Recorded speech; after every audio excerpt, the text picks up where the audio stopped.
Hi, welcome back to the light. Today we're going to continue reviewing the icons, and in this lesson, we are going to go over languages. So, if you recall, if you click on the red screwdriver and blue wrench at the top left hand corner of your screen, a window will pop up, and you'll see several icons here. We've reviewed worksheet and screen, and so we're going to click on languages, which is pretty simple. As you'll see, the language options for myself are English and Sanskrit, but you may have other options depending on the languages you speak.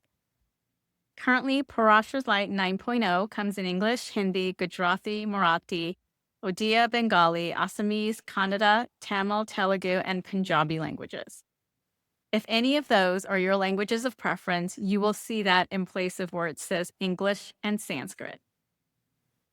Also remember, if you click on the X, it will close out this window. So that's it for languages. Pretty straightforward and definitely one of the easier icons. Thank you, and we'll see you in the next lesson.